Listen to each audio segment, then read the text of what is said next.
Warahmatullahi wabarakatuh. Waalaikumsalam warahmatullahi wabarakatuh. Selamat pagi, teman-teman. Mas Moko, Bang Alfat, selamat pagi. Pagi-pagi. Pagi. Ngopi dulu ya, Bang. Apa? Ngopi Air dulu ya. putih. Air putih aja kita. Siap, siap. Kayaknya udah Ya, siap ya. insya Ah, Allah.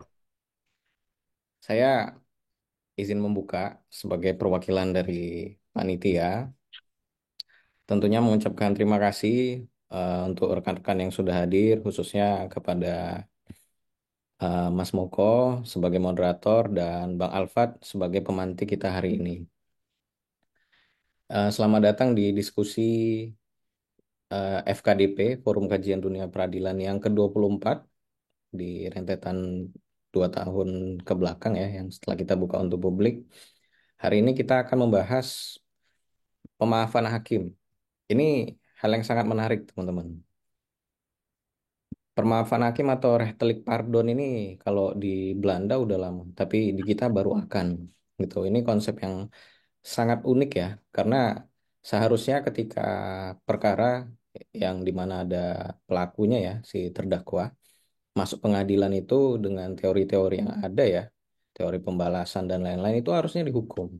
Tapi melalui konsep ini akhirnya hakim boleh memaafkan. Nah, ini unik sekali. Jadi saya rasa ini akan jadi diskusi yang sangat menarik ya.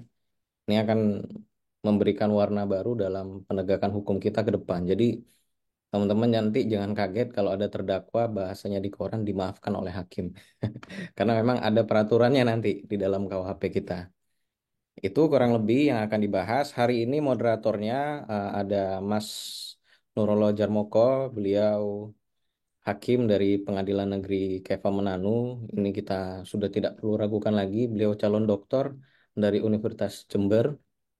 Kemudian ada Mas Catur Alfat, beliau ini salah satu penulis handal, kontributor yang sering tulisannya kita baca di hukum online. Mungkin itu aja selaku perwakilan panitia. Saya ucapkan terima kasih. Semoga diskusi hari ini berjalan lancar dan ramai tentunya. Nanti teman-teman tanpa harus menunggu materi dari Bang Alfat selesai, boleh langsung bertanya, baik melalui kolom chat atau raise hand nanti dipandu oleh moderator dalam hal ini Mas Moko. Mungkin itu aja. Saya ucapkan terima kasih. Selamat pagi dan selamat berdiskusi. Saya berikan kepada moderator kita, Mas Moko, silakan. Baik, terima kasih eh, Mas Bagus. Eh, Terdengar suara saya ya? Halo, baik ya. Terdengar, Terima kasih. terdengar. Assalamualaikum warahmatullahi wabarakatuh. Eh, Waalaikumsalam warahmatullahi wabarakatuh. Salam sejahtera untuk kita semua. Om Swastiastu, Nama Budaya, salam kebajikan. Eh, Senang sekali kita dapat berjumpa kembali.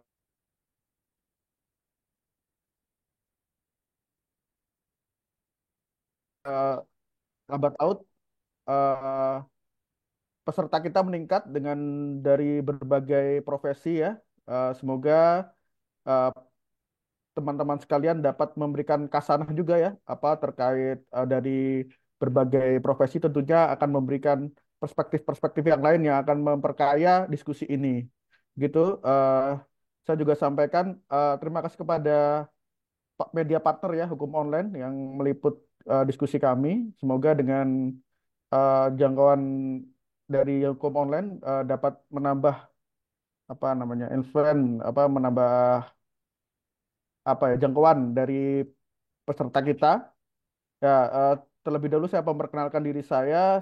Nama saya Muhammad Nurullah Jarmoko. Saya saat ini hakim di Pengadilan Negeri Keva Menanu dan pemantik kita Bapak Catur Alfat Satria. Beliau hakim dari Pengadilan Negeri Mandailing Natal ya, yang sudah tadi di spoil Pas Bagus. Beliau adalah penulis handal juga ya ahli ya dalam bidang ini ya. Jadinya tidak perlu kita ragukan lagi keilmuan beliau. Nanti kita bisa berdiskusi. Nah, ini terkait eh, aturan dulu ya. Tadi sudah sedikit disampaikan. Pada prinsipnya kita diskusi santai saja ya, tapi berbobot serius ya kan. Sersan ya, serius tapi santai. apa semua orang bisa bisa menanggapi, bertanya. Jadinya apa jawaban itu tidak hanya dari pemantik atau moderator tapi juga dari rekan-rekan jika memang apa ada perspektif yang lain, ada apa eh, pandangan yang lain mungkin ya kami membuka seluas-luasnya untuk ruang diskusi.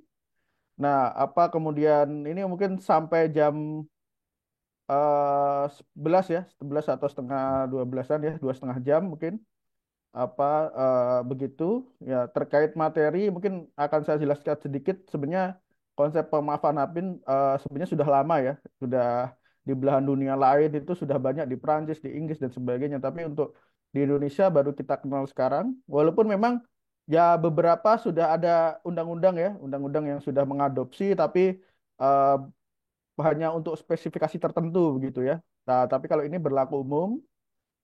Walaupun konsepnya agak asing ya, tapi kita cuma mungkin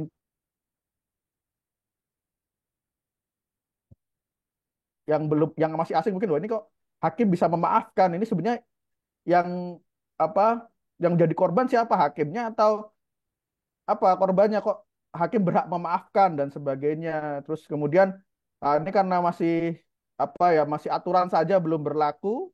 Nah, ini gimana ini kemungkinan kemudian ke depan nih? Pasti ada banyak sekali apa ya namanya pertanyaan-pertanyaan ya, mungkin masalah-masalah dan sebagainya ketidakjelasan. Nah, ini tuh coba kita diskusikan di kesempatan kali ini ya. Mungkin sedikit segitu saja apa pendahuluan dari saya. Eh, Waktu dan tepat eh, kami persilahkan kepada Bapak Catur untuk menjelaskan. Silahkan Pak Catur. Oke, terima kasih Mas Moko. Selamat pagi rekan-rekan semua.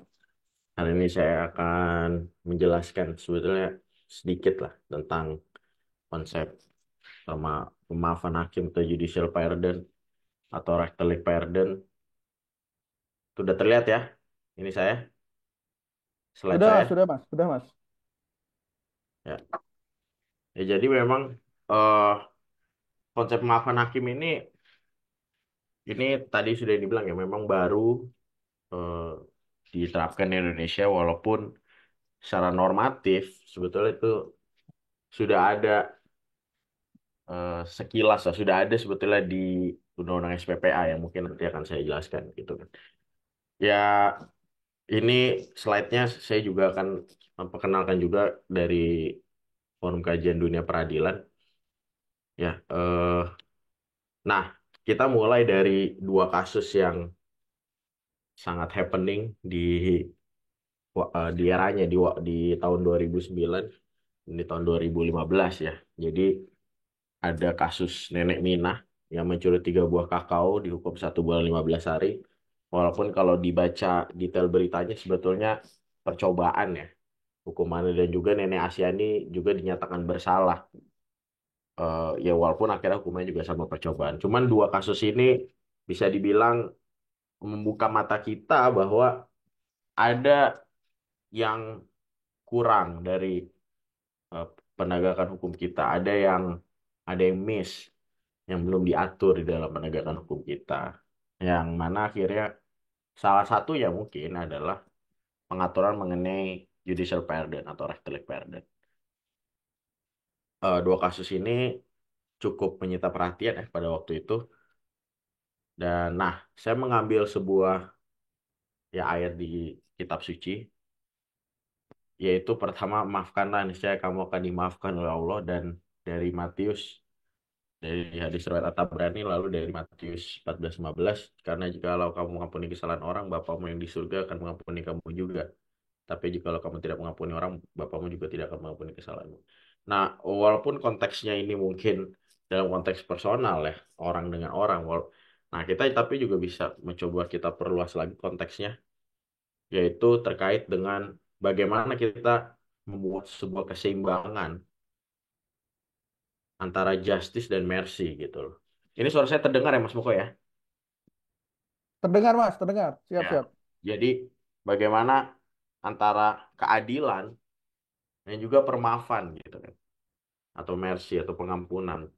Jadi mencari keseimbangan antara keadilan dan mercy ini ternyata eh, menjadi salah satu isu juga, menjadi salah satu hal yang harus dipikirkan oleh hakim juga seperti itu. Bagaimana bandul antara justice dan mercy ini ya akhirnya bisa berjalan seiringan gitu kan. Karena kita tahu bahwa ya tidak selamanya menghukum itu juga memberikan keadilan. Ataupun pemaafan juga harus bisa dilihat lebih proporsional ya. Seperti apa pemaafan yang lebih yang tepat ya, supaya dia juga bisa menghadirkan keadilan. Nah, saya akan membahas kurang lebih 5 aspek, ya walaupun, sorry, ada 5 aspek, walaupun ada juga nanti tambahan-tambahannya. Pertama tentang sejarah dan konsep lembaga pemaafan hakim, bagaimana konsep lembaga pemaafan hakim, lalu pengaturan lembaga pemaafan hakim secara normatifnya dan bagaimana prakteknya, dan juga perbandingan lembaga pemaafan hakim di Indonesia dengan beberapa negara lain. Dan yang terakhir, yang sesuai dengan judul diskusi kita hari ini, bagaimana sih kemungkinan penerapannya nih pemaafan hakim dalam konteks mungkin di putusannya atau dan seperti apa. Nah, sebetulnya kalau kita lihat ya sejarah pemaafan hakim, ya, menjaga keadilan untuk keseimbangan antara keadilan dan kepastian hukum itu sebenarnya sudah ada dari dulu, zaman-zaman dulu, bahkan ketika dibuatnya atau dilahirkannya Kodeks Hammurabi ya. Itu kalau nggak salah zaman Mesopotamia, sebelum ya Mesopotamia, Babilonia lah, Mesopotamia selesai. Jadi itu di Kodeks Hammurabi itu sebenarnya sudah ada pengaturan bagaimana akhirnya raja ya, dalam konteks itu raja itu bisa eh, me- memaafkan seseorang gitu dengan melihat mungkin kesalahannya nggak terlalu berat dan semacamnya. Jadi keseimbangan antara keadilan dan kepastian hukum ini sudah ada, isu itu tuh sudah ada sebetulnya dari dulu, dan akhirnya itu dimasukkan juga di dalam Kodeks Hammurabi gitu kan. Nah, berkembangnya zaman setelah eh, dari zaman Hammurabi, Kodeks Hammurabi, lalu masuk ke beberapa empire ya atau kekaisaran.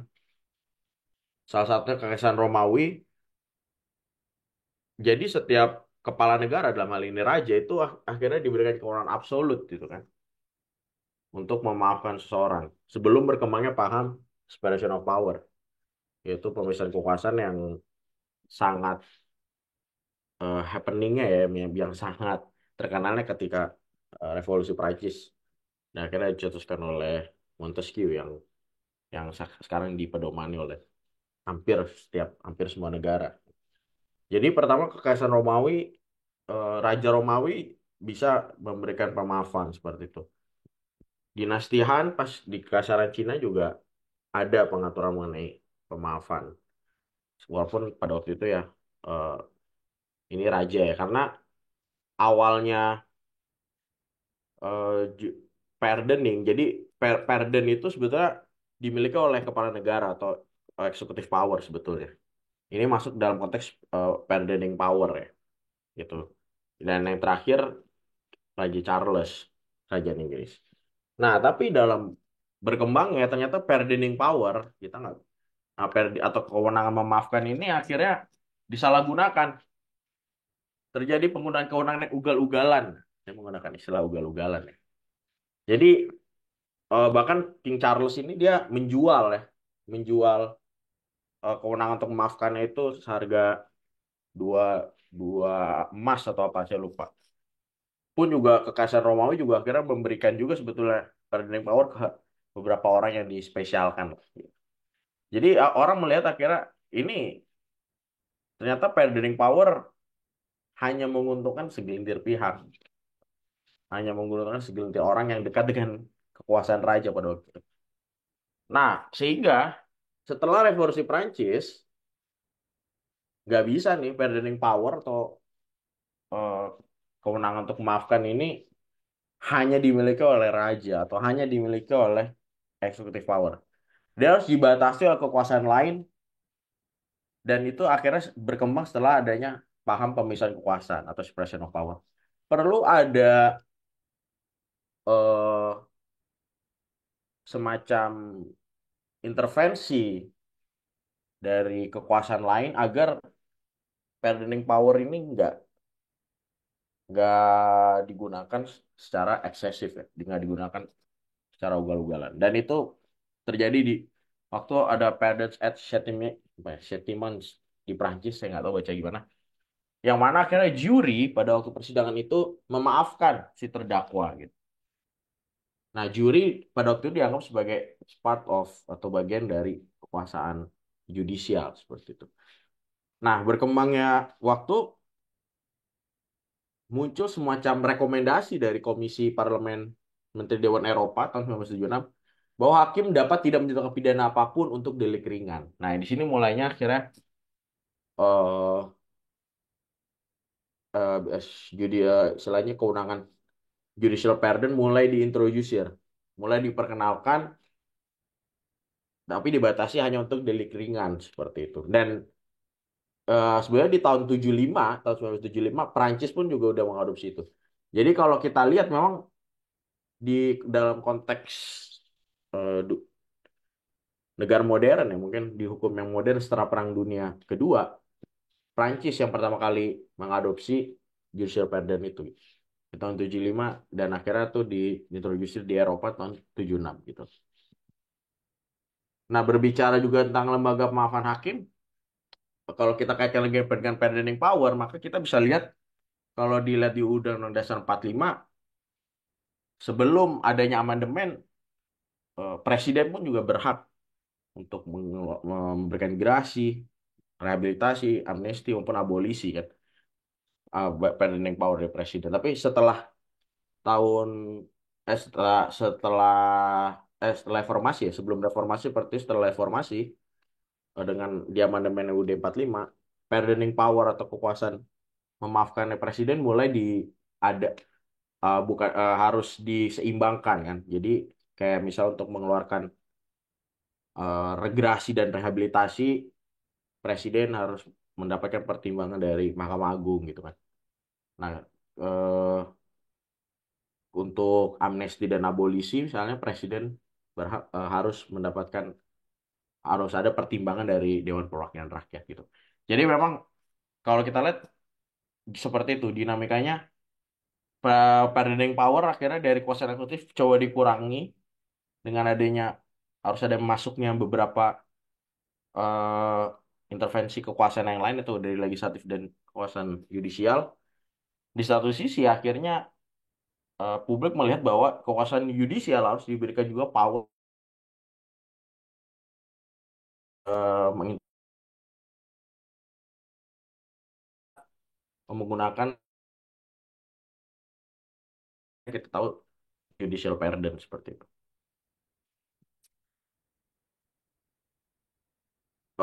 Kalau ada yang mungkin internet kurang stabil dan kelewat, kasih tauin ya, Mas Puko ya. Siap-siap, Mas. Nah, tadi ya, jadi udah gambaran konsepnya gitu, mulai dikurangin di eksekutif bargaining power, tapi dikasih ruang yang lebih untuk kekuasaan judicial punya kewenangan bargaining power atau judicial pardon. Nah, di satu sisi juga muncul pemahaman bahwa hukum tidak lagi digunakan untuk atau menjadi alat untuk balas dendam atau instrumen untuk balas dendam atau retributif, namun menjadi alat atau instrumen untuk melakukan reformasi dan rehabilitasi. Jadi di sini secara gagasan idenya adalah seperti itu. Ini nggak bisa lagi kita apa-apa hukum digunakan untuk counter ya seperti itu, untuk balas dendam. Tapi ini hukum ini harus bisa menjadi alat reformasi dan rehabilitasi gitu, sehingga akhirnya itu dilekatkan kepada kekuasaan yudisial. Di satu sisi berarti ini lembaga pemahaman hakim itu bagian daripada ya reformasi hukum itu sendiri yang bisa kita kaitkan juga terkait dengan reformasi yudisial. Jadi hakim sebetulnya harus punya peran penting untuk melakukan reformasi terkait dengan penegakan hukum gitu kan. Ya nanti mungkin akan saya jelaskan lagi bagaimana kaitannya dengan eh, judicial pardon ini dengan mazhab legal realism kalau teman-teman belajar filsafat hukum ya. Nah, yang yang harus kita ketahui bahwa judicial pardon ini itu adalah bagian dari judicial discretionary power ya. Jadi karena tadi paham bahwa hakim itu harus diberikan eh, porsi lebih atau kewenangan lebih dalam tadi yang membuat putusan-putusan yang lebih adil untuk melakukan reformasi, sehingga butuh namanya judicial discretionary power yang butuh namanya judicial discretionary power itu dari undang-undang maupun undang-undang dasar ya. Yang pertama ada yang namanya defer sentence. Ini konsep bagaimana hakim itu bisa menunda sebuah hukuman gitu. Sebenarnya hampir sama dengan percobaan ya atau pidana pengawasan. Cuman secara teknisnya saya belum mempelajari, tapi dalam hal ini akhirnya hakim menunda sebuah hukuman karena mungkin ya berdasarkan faktanya mungkin ya deliknya ringan dan semacamnya ataupun sudah ada ataupun si terdakwa diminta untuk melakukan sesuatu sebagai bentuk dari perbaikan. Apabila itu tidak dilakukan maka baru hukumannya dikenakan gitu kan. Mungkin kayak kayak syarat khusus juga ya. Ya, istilahnya defer sentence di beberapa negara. Nah, judicial pardon itu juga bagian dari judicial discretionary power gitu kan. Dan yang terakhir choice of sanction gitu. Jadi memilih sanksi yang tepat untuk dalam kepada terdakwa itu juga bagian dari judicial discretionary power gitu kan. Seperti misalnya di KUHP baru tuh kan menarik ya. Jadi kalaupun ada misalnya alternatif pidana, misalnya penjara atau denda, alternatif pidana lah, itu kita bisa memberikan yang lebih ringan gitu kan. Memberikan pidana yang hakim bisa memberikan pidana yang lebih ringan seperti itu. Nah, ini juga bagian dari judicial discretionary power. Itu. Yang mana walaupun dalam pelaksanaannya juga tetap harus dilaksanakan secara akuntabel ya, bagaimana pertimbangannya, faktanya seperti apa, seperti itu. Tapi di sini kebijaksanaan hakim diberikan porsi lebih. Kita juga bisa lihat di Undang-Undang KUHP baru ketika ada keadilan dan kepastian hukum yang bertabrakan, maka keadilan harus yang diutamakan itu. Walaupun kalau kita lihat di konstruksi KUHP baru, semuanya tidak boleh lepas dari yang namanya tujuan pemidanaan dan pedoman pemidanaan. Ini yang mungkin sebelumnya sudah dijelaskan oleh Mas Moko ya selaku informatik bahwa selama jadi dalam memberikan sanksi hakim harus punya keyakinan ke depannya ini untuk KUHP baru bahwa sanksinya itu menjawab tujuan pemidanaan dan pedoman pemidanaan yang sudah diatur di dalam KUHP baru ya di pasal 50-an atau 51 sampai 54 kalau saya tidak salah. Nah, intinya ada dari lembaga pemaafan hakim pada umumnya redaksinya adalah hakim menyatakan terdakwa bersalah namun tidak menjatuhkan hukuman pada terdakwa atau menyediakan pemidanaan terhadap terdakwa. Jadi secara hukum dia tetap dinyatakan bersalah, delik terpenuhi, namun tidak menjatuhkan hukuman karena satu dan lain hal ya, misalnya ya, sudah ada ganti ruginya pada korban ataupun deliknya terlalu ringan dan semacamnya. Nah, di 2001 pernah ada namanya kasus Anne Pascual di Prancis. Di sini kasusnya eh, cukup ini ya, eh, viral ya kalau menggunakan bahasa sekarang, cukup happening juga di tahun 2001.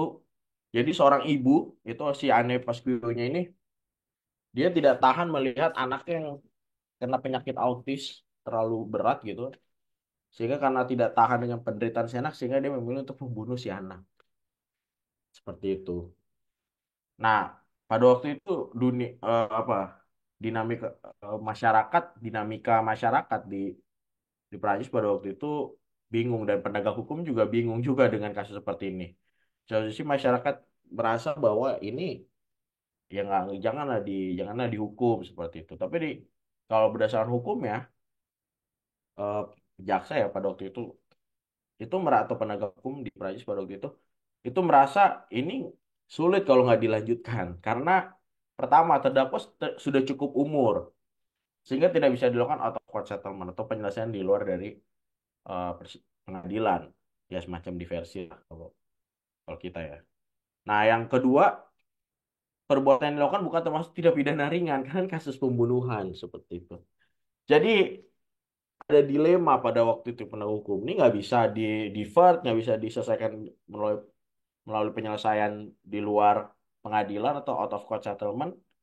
Di satu sisi juga perbuatannya juga perbuatan membunuh kan, perbuatan yang bukan misdemeanor gitu, tapi ini termasuk gross violence juga kan. Nah ini yang akhirnya eh, bagaimana caranya untuk menyelesaikan kasus-kasus seperti ini.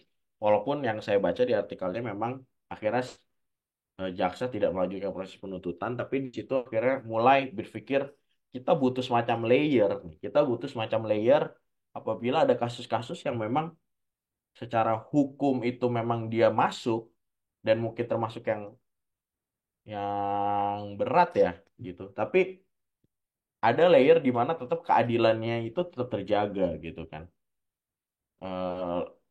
Baik itu di proses penuntutan maupun di proses yang terakhir yaitu di persidangan gitu. Dan layer terakhir itu pasti akan ada di hakim di proses persidangan seperti itu. Makanya di salah satu artikel yang saya baca dari peneliti ADRI tahun 2016, dia menulis bahwa sebenarnya tujuan lembaga pemaafan hakim nih dua, yaitu dalam rangka alternatif penjara pendek atau mengurangi residivis rate. Yang kedua, koreksi yudisial terhadap asas legalitas. Nah ini yang menarik yang tadi saya bilang itu mungkin masuk ke part nomor dua. Tapi yang pertama dia bilang ini alternatif penjara pendek. Karena yang kita tahu bahwa ketika seseorang itu masuk ke dalam penjara, ternyata mereka bukannya menyesal terhadap tindak pidana yang dilakukan, malah itu mereka belajar gitu kan, belajar untuk menjadi ikan yang lebih besar gitu, untuk belajar untuk menjadi master dari eh, perbuatan pidananya itu, master kejahatan gitu kan, sehingga ada kemungkinan dan secara data dia di tulisan itu ditampilkan bahwa ya residivis rate meningkat ketika memang eh, diberikannya pidana penjara pendek gitu kan. Karena ternyata di situ si terpidana belajar tindak pidana lebih dalam lagi setelah keluar dia melakukan perbuatan pidana yang lebih berat dan itu ya mengulangi lagi tindak pidananya seperti itu. Dan oleh sebab itu penting ada lembaga pemaafan hakim apabila ada tindak pidana yang gak penting-penting banget buat dipenjara ya udah dimaafin aja gitu kan. Jadi mengurangi residivis rate. Nah mungkin terkait ini kita bisa diskusi lah. Apakah ini nanti ke Baik. depannya masih relevan atau enggak. Ya dan terakhir yang kedua sebelum lanjut koreksi yudisial terhadap asas legalitas. Jadi poin koreksi yudisial terhadap asas legalitas ini seperti ini. Jadi apa kita tahu bahwa dalam proses penegakan hukum ini banyak eh, semacam diskresi yang diberikan di setiap penegak hukum ya gitu. Mungkin di penuntutan ada kan ini kepolisian lah misalnya dengan SP3 lalu di eh, penuntutan juga ada surat pengantar penuntutan seperti itu. Nah, pun kalau memang kita asumsikan misalnya karena tulisan ini mengasumsikan apabila KUHP eh, ada revisi KUHP dan kita mulai KUHP yang baru maka ada juga hakim komisaris ya. Jadi ada lembaga hakim komisaris juga yang itu juga bagian daripada screening terhadap perkara-perkara dan yang terakhir ini sebetulnya judicial pardon gitu kan. Jadi kalau memang screening di polisi tetap lewat, di screening di penuntutan tetap lewat, mungkin di hakim komisaris tetap lewat, maka keadilan itu bisa tetap diraih di eh, di persidangan yang mana di situ bisa saja hakim me- menggunakan kewenangan pemaafan hakim agar ya si terdakwanya tidak dihukum atau tidak dipidana ya, tidak dipidana gitu ya. Dan keadilan juga bisa masih tetap terjaga seperti itu. eh Apa mau gimana? Baik. Mau ada diskusi Oh ini? ya, sedikit saya Siap. tanggapi ya, Mas Hmm. Alfat. Menariknya ini konsep lembaga pemaafan hakim ini memang berkembang di seluruh dunia ya, tidak mengenal sistem Ya. hukum yang kita ketahui kan banyak sistem hukum seperti Anglo-Saxon, Eropa kontinental dan Hmm. sebagainya kan. Nah, ini menariknya pemaafan hakim sudah dikenal di Cina pun dikenal ya, Mas ya. Jadinya Ya. apa tidak apa dikotomi ini harus di Eropa kontinental dan sebagainya. Nah, kalau menurut Mas Alfat ini sebenarnya kalau melihat sistem hukum di Indonesia cocok tidak ya budaya hukum di Indonesia terkait pemaafan hakim? Apakah ini kan kita juga harus melihat ketika konsep baru, kita harus melihat bahwa penerimaan masyarakat seperti apa? Apakah cocok dengan budaya hukum kita kan gitu? Terkadang apakah ini murni adopsi dari luar atau dari apa sistem hukum yang sudah eh, stabil ya, beliau sudah berkembang. Ini gimana Mas Alfat? Apa terkait apakah lembaga ini kira-kira penerimaan hukum di Indonesia seperti apa? Apakah memang murni dari Barat atau murni dari apa? Ada juga sebenarnya konsepnya di Indonesia. Mungkin itu Ya, baik Mas sedikit. Nova, ini pertanyaan sangat menarik, bagus sekali ya. Jadi memang nanti mungkin di saat berikutnya akan saya ulangi lagi. Jadi memang kalau saya lihat lembaga pemaafan hakim ini malah menjawab eh, praktek yang sudah ada di Indonesia. Yaitu karena di Indonesia tuh kita sudah mengadopsi juga lembaga pemaafan adat di beberapa daerah.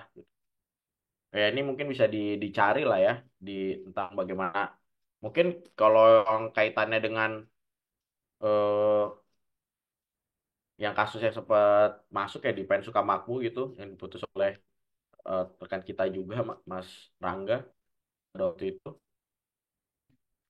Kan di situ salah satu faktanya bahwa ini eh, dengan dengan adanya upacara Pesijuk ya pada waktu itu akhirnya si korban juga merasa ya udahlah udah selesai kan seperti itu. Dan itu diumumkan juga di masjid pada waktu itu kan. Jadi sebetulnya di daerah-daerah di Indonesia juga sudah mengadopsi lembaga pemaafan adat gitu. Kayak misalnya di Aceh yang tadi saya ceritakan dan juga di beberapa daerah lain itu sebenarnya sudah ada gitu. Bagaimana oh, dari satu sisi juga itu bisa datang dari korban permaafan itu sehingga udah tidak perlu dihukum ataupun diselesaikan secara out of court settlement dengan eh, ketua adat mungkin di daerah sekitar yang akhirnya merasa udah kasus ini tidak perlu diproses di eh, pengadilan atau semacamnya karena sudah selesai di adat gitu. Jadi ini lebih lebih apa ya? Kalau menurut saya sih lebih lebih sesuai dengan dua bangsa Indonesia ya seperti itu. Apalagi kalau kita lihat belum eh, problem-problem kalau seandainya diselesaikan dengan dimasuk di persidangan atau di pengadilan itu kan terbatas kan opsi-opsinya kan akhirnya. Nah di adat kan lebih fleksibel. Jadi permaafan hakim yang tadi saya kembali lagi ke awal, ini kan judicial discretionary power gitu. Jadi sebetulnya itu memberikan ruang kepada hakim dalam melihat bagaimana fakta yang ada di masyarakat dan keadilan apa yang harus diberikan di dalam sengketa tersebut, di dalam mungkin tidak pidana tersebut gitu kan. Nah, jadi lebih lebih sesuai sih. Dan kalau saya kaitkan lagi ke slide yang akan saya bahas, ya Mas Moko saya lanjutkan sedikit Ya. bahwa memang lembaga pemaafan hakim tuh bahkan ada di dalam sistem hukum Islam gitu kan. Sistem hukum Islam pun juga menganut lembaga pemaafan hakim. Bagaimana akhirnya hukum-hukum seperti jarima takzir yaitu hukum-hukum yang belum ditetapkan dalam Al-Quran dan Sunnah maupun jarima hudud sudah ditetapkan dalam Al-Quran dan Sunnah itu bisa akhirnya dimaafkan oleh hakim apabila ada namanya kalau kita tahu pembayaran diat kan dari si terdakwanya kepada korban seperti itu. Bahkan jarimah kisos diat yang berkaitan dengan tubuh tidak pidana berkaitan dengan eh, penyerangan terhadap tubuh maupun jiwa itu juga akhirnya juga bisa dimaafkan asalkan memang dalam konteks ini kalau yang saya baca artikelnya mengenai ini asalkan si korban sudah memberikan diat gitu kan dan akhirnya eh, hakim melihat atau sudah ada sudah ada keseimbangan yang terjadi gitu. Nah, di satu sisi juga kalau kita ngomongin sistem hukum Islam, kita juga harus lihat bahwa di hukum Islam itu yang menarik kan ada dia bagaimana pelanggaran terhadap Allah ya istilahnya. Kalau saya baca artikel itu kayak semacam eh, tidak pelanggaran yang sifatnya vertikal lah pada pada pada Allah lah itu kayak kalau di Aceh kan misalnya nggak puasa itu kan kalau dia ketahuan itu kan bisa ada hukumannya itu kan juga masuk ke situ itu pun bisa juga hakim memberikan pemaafan apabila mungkin di dianggap si terdakwanya ini dia ini kesalahan kecil lah seperti itu karena di sistem hukum Islam mungkin saya nggak mendalami ya sistem hukum Islam jadi ada yang sifatnya horizontal ke antar masyarakat maupun vertikal pun juga ada mekanismenya gitu. Kalau dia horizontal berarti harus ada permaafan juga, permaafannya juga harus ada dari korbannya gitu. Sedangkan kalau yang sifatnya vertikal, Tuhan, di situ ya dia, hakim dianggap sebagai yang represent lah, mewakili ini bisa nggak untuk dia dimaafkan atau tidak gitu kan. Jadi Nah, sebenarnya menambah kewenangan ya untuk hakim ya. Tapi iya. eh, kewenangan tersebut kan tentunya harus bertanggung jawab begitu ya, Nah, Pak iya. Alfat ya Makanya itu ya. uh, at the end of this slide nanti gue akan bilang bahwa ya semua uh, lembaga pemaafan hakim ini ya dia harus dilaksanakan atau digunakan dengan akuntabel jadi harus dilakukan secara akuntabel maupun juga harus mempertimbangkan tadi ya public interest juga gitu kan kepentingan umumnya gimana itu nanti di slide terakhir saya udah Mungkin cantumkan kita seperti itu. buka Nah, ruang pertanyaan untuk rekan-rekan di sini. Ada yang ingin berpendapat? Oh ya, ini langsung nah, eh, Mas Bima, Mas Mas, Bima, Mas Bima ya. Silahkan Mas Bima, ya. waktu sudah tepat. Kami Yuk, persilahkan. Assalamualaikum warahmatullahi wabarakatuh. Waalaikumsalam. Waalaikumsalam warahmatullahi wabarakatuh. Ini sorry saya matiin video ya karena lagi di kamar nih. Siap Mas, siap. Waktunya Oke. istirahat ini, Pak. Mungkin ini aja, Pak. Kalau koreksi sedikit yang pertama terkait dengan pemaafan dalam sistem hukum Islam itu kalau untuk diat itu hanya untuk jarimah atau jinayah yang dari kisos. Sedangkan kalau untuk hudud itu setahu saya nggak ada diat. Mungkin nanti bisa Oh dikoreksi ya. sama teman-teman yang dari majornya hukum Islam ya. Terus kalau untuk ta'zir mungkin bisa diberikan pemaafan oleh hakim karena dia bukan jarimah hudud gitu. Karena hukumnya tidak ditetapkan dalam Quran dan Sunnah. Sedangkan kalau kisos itu kan dia diambilnya dari Alkitab. Sebenarnya dari zamannya Nabi Musa ya. Dari zamannya Nabi Musa itu Ya, kisos sudah ada an eye for an eye, a tooth for a tooth ya, gitu kan. Mata ya, untuk ya, mata, nah, gigi untuk gigi ya. kan gitu. Jadi yang Hmm. bisa diberikan pemaafan itu atau dalam hal ini diat berupa pembayaran apa uang pengganti itu adalah jarimah kisos atau jinayah yang sifatnya kisos. Kemudian gini Pak, terkait dengan pemaafan hakim, ini saya sebagai pengamat aja ya karena kan saya hakim tun ya, saya bukan hakim pidana. Saya sebagai warga negara biasa aja ibaratnya di sini, bukan sebagai praktisi. Jadi gini, untuk Rechterlijk pardon atau pemaafan hakim kalau di apa namanya beberapa negara misal kalau di Belanda kan dulu kita kenal ada yang namanya Afdoning-Bouten proses ya yang sekarang kalau misalkan di SPPA misalnya kita kenal dengan Versi, diversi ya versi. Ya. apa namanya pengalihan pengalihan proses out of court kan gitu kan settlement out of court. Nah, yang saya mau tanya ketika ini saya juga nggak tahu ya karena KUHP yang baru itu kan ratusan pasal saya belum baca semua. Coba mungkin Hmm. nanti bisa nggak dijelaskan? Karena gini Pak, takutnya nanti kan ada penyalahgunaan juga nih. Nah, ya. Yang tadi yang dari Bapak bilang juga kan, kalau misalkan penggunaannya itu tidak tepat kan jadi rawan untuk disalahgunakan. Karena gini Pak, kalau di versi itu kan dia ada syarat-syarat tertentu yang harus dipenuhi. Nah, kalau saya nggak tahu nih kalau pemaafan hakim apakah dia punya syarat-syarat tertentu yang harus dipenuhi juga oleh hakim atau itu termasuk discretionary power dari hakim sepenuhnya.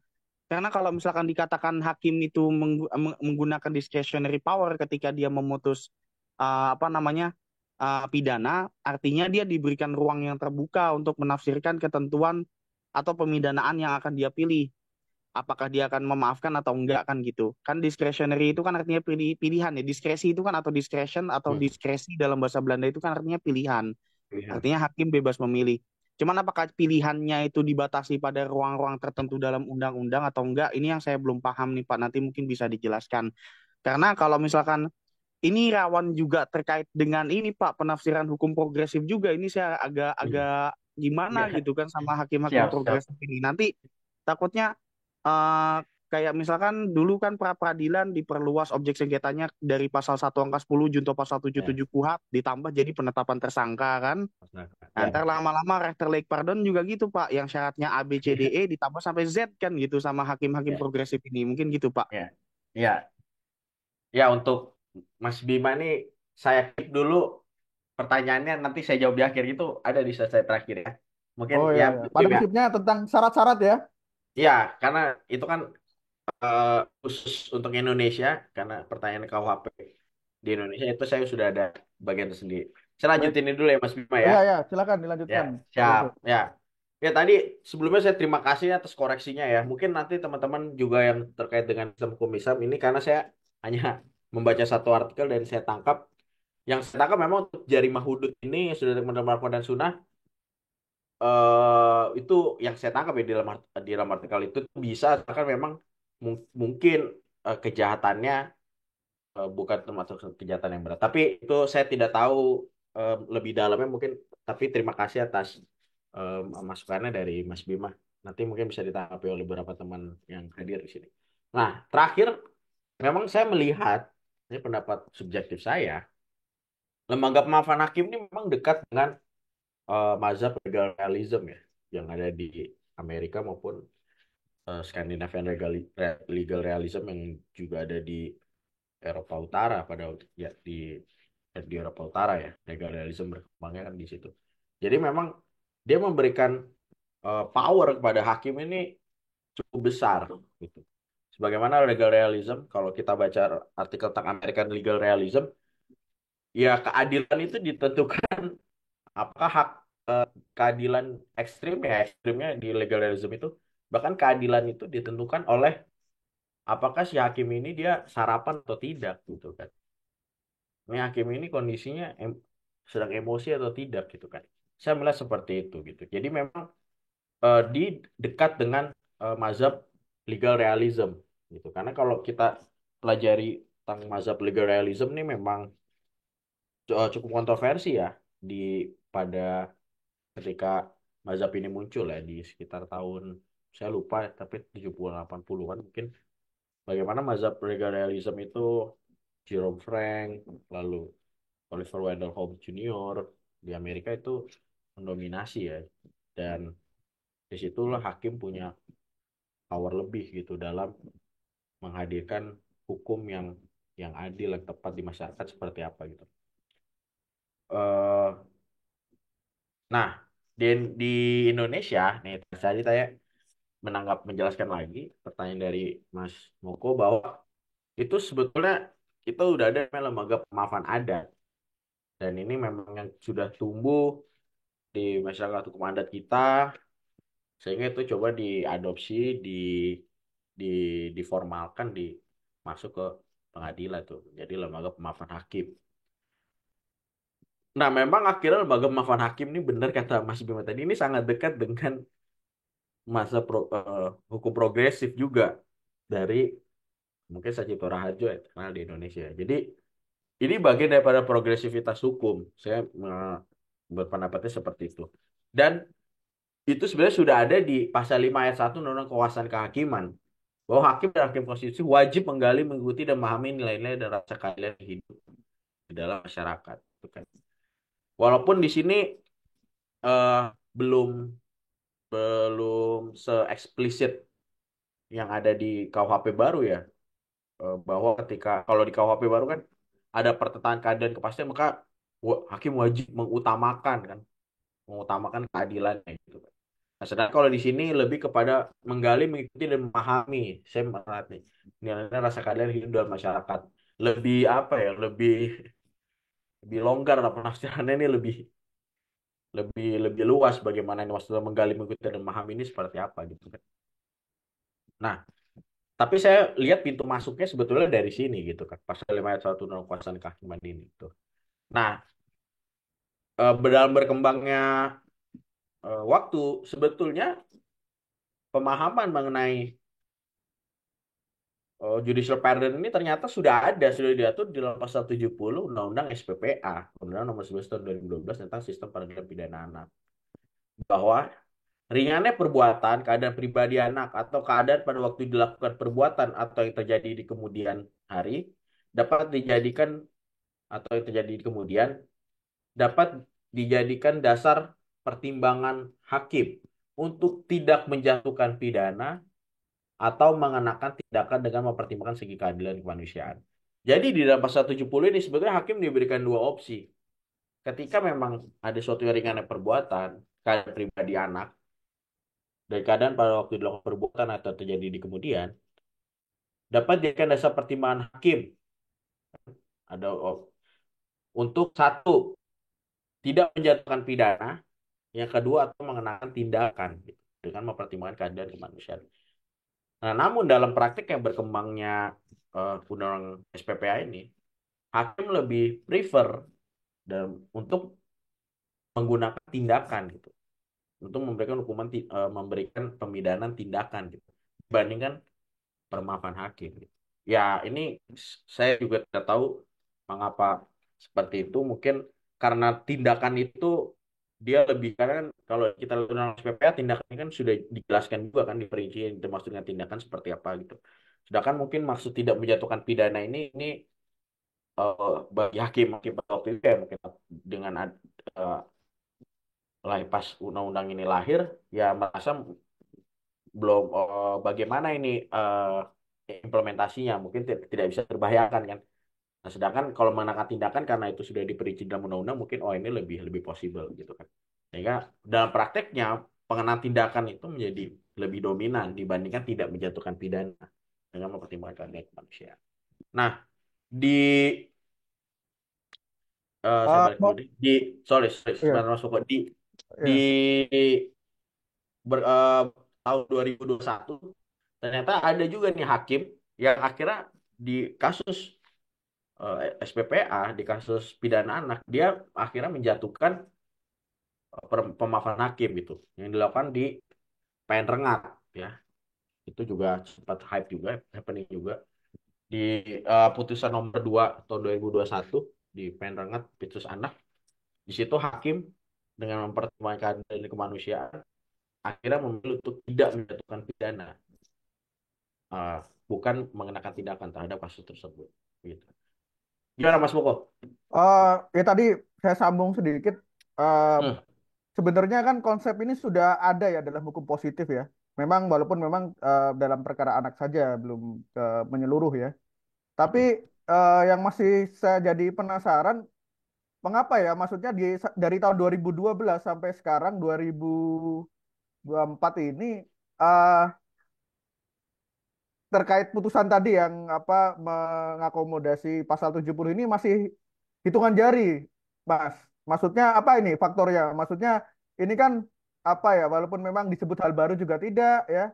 Apa Ya. memang ternyata juga sudah lama, tapi masih dalam hitungan jari. Ini sebenarnya faktor ini kenapa tidak apa konsep-konsep ini kok tidak bermunculan hanya beberapa saja begitu. Apa kira-kira Ya. mungkin kalau menurut Pak Alfat bagaimana kira-kira?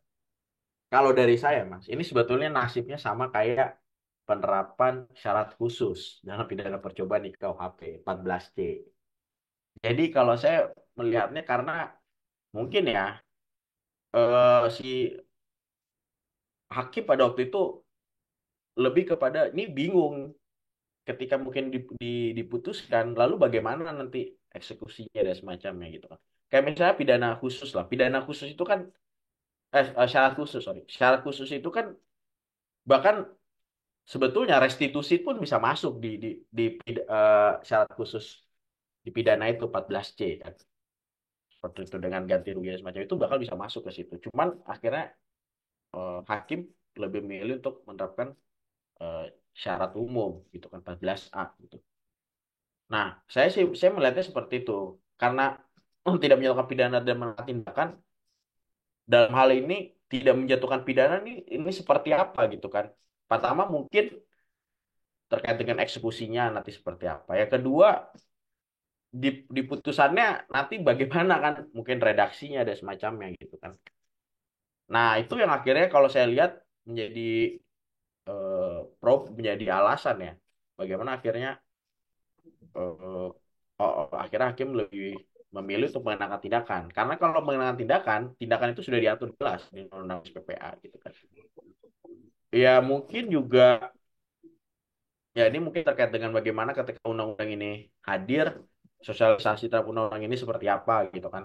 Apakah para pembentuk undang-undang memperkenalkan ini, mengintroduce ini ke ya Mahkamah Agung sebagai institusi yang membawahi semua hakim PN di Indonesia, tim peradilan umum, apakah itu sudah diintroduce gitu kan, dan bagaimana prakteknya. Jadi sebetulnya saya lebih melihat ini lebih kepada ya preferensi dan mungkin ketidaktahuan bisa juga ketidaktahuan hakim itu sendiri karena mungkin ya tadi ya mungkin pas sosialisasi nggak diperkenalkan di satu sisi juga bingung bagaimana nanti di putusannya gitu kan seperti itu. Jadi saya melihatnya seperti itu sih Mas Moko gitu kan.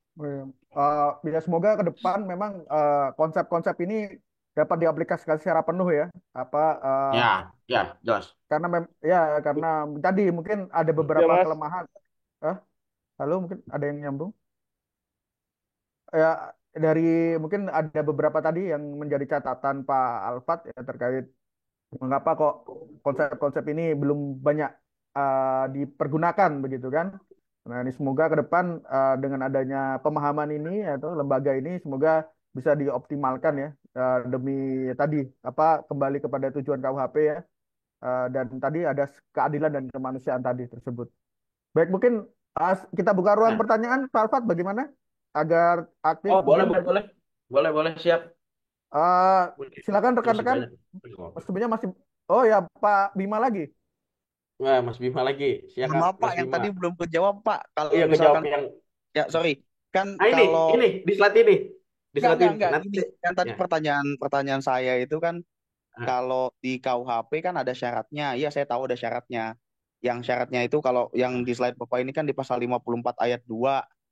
Nah, terus kan tadi kita kaitkan sama paradigma hakim progresif. Kalau kita nyambung ke pasal 5 ayat 1 Undang-Undang Kekuasaan Kehakiman 48 2009 kan. ah, Nah, ah. sekarang problemnya kalau misalkan ada dari empat unsur atau atau syarat dalam pasal 54 ini ternyata diperluas oleh hakim.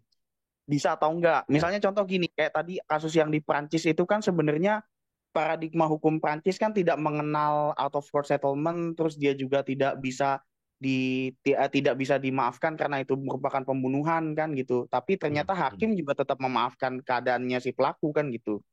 Cuman problemnya di sini adalah misalnya contoh di pasal 54 itu kan ringannya perbuatan. Nah, ternyata perbuatannya ini perbuatan berat nih sama kayak yang tadi di Prancis tuh. Pembunuhan ternyata. Bisa nggak misalnya pembunuhan, mort atau dotslah itu diberikan pemaafan hakim dengan landasan atau misalnya tipikor lah. Tipikor kena pasal 2, pasal 3, pasal 12 dan lain-lain. Itu hmm. kemudian diberikan pemaafan oleh hakim dengan alasan-alasan yang kemudian dalam tanda kutip dianggap sebagai alasan yang progresif. Makanya tadi saya kasih contoh kalau di Indonesia kan contohnya misalnya pra peradilan tuh dulu kan yang diatur di Hmm. pra peradilan cuma satu angka 10 dan pasal 77 ya di Ya. KUHP. Cuman ternyata kan Ah, ditambahkan oleh hakim pidana menjadi penetapan tersangka yang itu kemudian juga diaminkan oleh Mahkamah Konstitusi kan gitu. Nah, cuman sekarang problemnya kalau ternyata hakim itu melakukan tindakan-tindakan progresif di luar dari pakem yang ada dalam norma itu gimana, Pak? Apakah diperbolehkan atau enggak? Karena kan konteksnya pemaafan hakim ini kan dia safety net terakhir kan tadi Bapak bilang gitu ya di slide kedua ya. ya, Ya ya. kan? Nah, itu kan sebagai Ah, jaring terakhir, tapi ternyata hakim di sini menggunakan discretionary power-nya dia untuk bertindak progresif di luar dari apa yang diatur oleh pasal 54 Undang-Undang KUHP gitu, Pak. Mungkin gitu gimana, Pak? ya. Ya, jadi ini bagus sekali nih Mas Bima mengingatkan saya. Jadi memang di dalam KUHP baru, kalau kita lihat secara sistematis, memang satu sisi lembaga pemaafan hakim ini nggak bisa dilepaskan dari tujuan pembinaan dan pedoman pembinaan dalam KUHP baru. Nah, memang di dalam pasal 54 ayat 2 di KUHP baru ini ya, kita sama-sama bisa melihat bahwa ringannya perbuatan, keadaan pribadi pelaku maupun keadaan pada waktu dilakukan tindak pidana serta yang terjadi kemudian ini bisa digunakan untuk em, menggunakan pemaafan hakim. Memang problemnya, kalau saya lihat problemnya itu memang di sini belum ada indikator-indikator yang jelas seperti itu. Nah, apakah saya nggak tahu apakah nanti akan ada perma kah yang memperjelas itu ataupun nanti ada peraturan pemerintah perma lah ya biasanya untuk memperjelas itu. Nah, ini yang memang menjadi problem ya bagaimana akhirnya menentukan mengenai unsur-unsur ini. Di satu sisi saya juga melihat problemnya adalah ini harus seperti apa? Apakah dia harus kumulatif atau alternatif gitu kan dari unsur pemaafan hakim ini? Apakah hanya dilihat dari ringannya perbuatan saja atau memang keseluruhan dari ringan perbuatan, keadaan pribadi, pelaku maupun keadaan pada waktu dilakukan tindak pidana setelah terjadi kemudian. Ini harus harus terpenuhi semua. Nah, ini juga sebetulnya menjadi problem. Jadi kalau pertanyaan Mas Bima ini batasannya di mana? Ya memang secara normatif di dalam KUHP baru pembatasannya tuh hanya judicial pardon itu harus tetap dalam koridor tujuan pemidanaan dan pedoman pembinaan dalam KUHP baru gitu kan. Itu harus harus berada di dalam koridor itu gitu. Jadi tidak bisa digunakan di luar dari koridor yang tadi tujuan pembinaan dan pedoman pembinaan. Tapi memang tujuan pembinaan dan pedoman pembinaan pun memang sifatnya juga masih abstrak juga kan seperti itu gitu kan. Nggak yang konkret misalnya kayak tipiring kan kalau tipiring kan kalau kerugian eh, di atas 2.500.000 kalau ya tipiring kan baru bisa kalau kerugiannya di bawah 2.500.000 kalau di atas 2.500.000 maka tidak masuk tipiring seperti itu jadi memang tidak konkret seperti itu. Nah, pertanyaan selanjutnya apakah memang perlu dikonkretkan seperti itu? Kalau saya lihat sebetulnya memang ya di sinilah ke apa ya kearifannya hakim ini di diuji gitu kan. Karena memang di bagian akhirnya bagaimana hakim juga harus bisa mempertimbangkan dari segi keadilan dan kemanusiaan gitu. Nah, keadilan dan kemanusiaannya di sinilah hakim yang harus memberikan penjelasan. Maka di slide saya sebelumnya. Nah, pemaafan hakim ini bahkan seharusnya selain dia bisa ini secara umum ya, lembaga pemaafan hakim itu selain dia mempertimbangkan kemanusiaan dan keadilan, perlu juga adanya edukasi gitu kan. Edukasi bahwa jangan sampai si orang ini setelah diberikan pemaafan hakim malah keinginannya ya untuk melakukan tindak pidana lagi, malah ingin melakukan tindak pidana lagi. Nah, itu kan berarti tidak mengedukasi gitu. Padahal pemaafan hakim ini juga sudah dalam konteks dia harus mengedukasi gitu. Dia harus memberikan pendidikan kepada si terdakwa bahwa Anda ini dimaafkan Kak, dengan harapan jangan mengulangi perbuatan ini lagi gitu. Makanya di praktek beberapa negara yang mungkin ada di slide berikutnya, pengulangan tindak pidana itu nggak bisa di diberikan pemaafan hakim, gitu kan. Seperti itu. Walaupun di kita masih belum belum ada pengaturan seperti itu. Tapi di Baik. beberapa negara tuh ada yang pengulangan nggak bisa gitu. Nah memang terkait dengan konteks yang tadi yang saya jelaskan ini memang ke kearifan hakimnya sendiri seperti itu. Begitu Mas Bima, Bima kalau ya. dari pandangan saya, Oke. Eh, Mungkin kita ke penanya Mas selanjutnya ya. Penanggap Rendra nih. Mas Rendra. Silakan, Mas Rendra. Waktu dan tempat kamu silakan. Mohon maaf saya juga nggak bisa buka kamera Oh ya. ya, ya, nggak apa-apa, nggak apa-apa. Siap-siap. Iya, Ya. menanggapi tadi yang dikatakan Mas Catur ya. Sebenarnya udah jadi spot juga sebenarnya waktu kita diklat SPPA juga ya, sertifikasi SPPA juga ini kan jadi isu sendiri ya. Nah, cuma Ya. yang masalah itu kan sebenarnya karena pasal 70 Undang-Undang SPPA itu berbenturan sama KUHP kan. Di Ya. 193 ya kan? Ya. 193 itu jika Paham ya. pendapat harus menjatuhkan tindak Ya. harus menjatuhkan pidana, kemudian di 197 ya, huruf H kan. Jenis putusan, ya, Nah, paham, itu paham. sebenarnya masalahnya. Itu bisa berpotensi putusan itu batal demi hukum kalau tidak ada penjatuhan pemidanaan atau tindakan. Kan itu yang menjadi masalah. Sementara si Undang-Undang SPP tidak mengatur lebih lanjut, ya kan? Ya, ya, Itu sebenarnya penyebab utama kalau menurut saya kenapa hakim itu nggak usah lah. Yang ya, lebih baik saya memilih menjatuhkan percobaan gitu. ya, Karena jelas. Oke, misalnya simpelnya kan dengan putusan percobaan kita kan bisa bilang begini, ya mungkin berkaitan sama RJ kemarin ya. Oke lah, saudara saya maafkan, tapi jangan diulangi lagi ya, kan gitu sebenarnya kan. Saya kasih ya. ya, itu sebenarnya bahasa percobaan itu kan. Nah, makanya apa kalau kemudian pertanyaan saya ya dari karena ini saya tidak lihat ada di slide yang udah dibagikan ya. Mungkin minta tolong disampaikan apa yang menjadi pembedaan nanti dari konsep pemaafan hakim dengan percobaan dengan kemudian perbedaannya lagi dengan yang baru keluar ya Perma RJ yang sudah kemarin disosialisasikan ya. Satu. Apa Nah, kapan kita pakai pemaafan hakim, kapan kita kemudian menggunakan percobaan, kapan kita kemudian menggunakan kalau di KUHP yang baru saya belum baca spesifik cuma ada eh, yang berkaitan dengan yang dekat-dekat dengan inilah ya. Itu aja mungkin pertanyaan saya. Terima kasih. oh ya, saya ini memang di akhir saya juga ada jelaskan masalah KUHP ini. Ya, terima kasih atas tambahannya, Mas Rendra, mengenai ya memang di KUHP di KUHP ya, sorry KUHP di KUHP memang tidak mengakomodir putusan eh, pemaafan hakim seperti itu jadi problem tersendiri. Nah, kalau kita lihat bagaimana sih kondisinya dengan perbedaan menyatukan percobaan maupun pemaafan hakim ya. Sejujurnya kalau dari saya pribadi memang ini memang kita belum dapat formula yang tepat dalam artian mana yang pas untuk percobaan ataupun mana yang pas untuk pemaafan hakim seperti itu. eh saya sih nggak bisa terlalu berkomentar banyak untuk mengenai kondisi-kondisi yang tepat. Tapi kalau saya lihat di pemaafan hakim ini, saya melihatnya bahwa di sini hakim di- ingin diberikan semacamnya itu lagi, kewenangan tambahan lagi untuk bisa memutus dengan putusan pemaafan hakim seperti itu. Kalau saya melihatnya seperti itu gitu kan.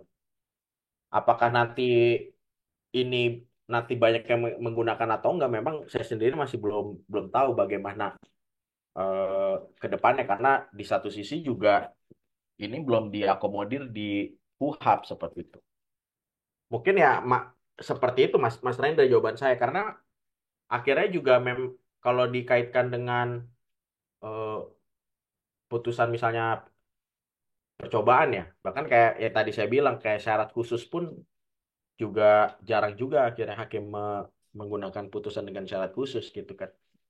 Memang ada potensi ada potensi sekali lagi bisa saja ini ya hanya ini aja hanya norma yang tercantum aja tapi ternyata dalam prakteknya dia eh, mungkin bisa aja jarang digunakan ataupun tidak akan bisa digunakan mungkin aja ke depannya seperti itu gitu kan jadi memang kalau konteks permasalahannya seperti apa ini ya kita sama-sama masih belum punya gambaran seperti itu kalau dari saya pribadi kalau dari gimana kalau mungkin teman-teman yang lain yang ada di Zoom ini ada yang mau memberikan pandangan Wah, saya mungkin Mas Koko sedikit ini sendiri. ya, ya mungkin ya tadi memang namanya hukum itu adalah kesatuan ya, sebuah sistem ya, yang saling apa mengikat, saling apa mensupport dan sebagainya.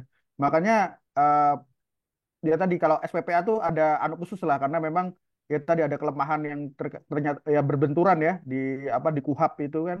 Nah, ini dengan adanya KUHP baru memang eh, pembuat undang-undang juga kan ini hukum materil ya KUHP nasional ini. Nah, tentunya juga bagaimana hukum materil ini berjalan tentunya harus didukung dengan hukum formil ya, hukum yang apa hukum acaranya. Nah, ini semoga ke depan nanti hukum acara ini juga dapat mengakomodir ya, mengakomodir putusan-putusan yang sifatnya tadi, misalnya pemaafan hakim dan sebagainya. Nah, itu apa harus harus in match in line lah ya, apa dengan konsep yang baru ini. Ya kalau menurut saya seperti itu sih, karena memang kembali lagi sebenarnya hakim itu sebenarnya juga diberi wewenang juga eh, senang ya, tapi kan tentunya ada pertanggungjawaban ya. Nah, itu bagaimana hakim juga merasa aman, merasa cocok, merasa pas kalau saya menjatuhkan dengan ini. Nah, tapi juga didukung juga dengan eh, aturan hukum yang akomodatif yang memadai gitu. Mungkin seperti itu. Mungkin kita Saya, lanjut saya atau bagaimana? izin sedikit. Oh ya, Oh silahkan, ya, boleh boleh, Mas Mas Bagus. Bagus. Oke. Saya sepakat ya bahwa untuk mengakomodir hal-hal yang sifatnya ini kan udah masuk ke ranah material sebenarnya. Kalau kita berbicara KUHP baru. Jadi memang sebaiknya untuk menyambut KUHP baru ini perlu ada KUHP baru ya.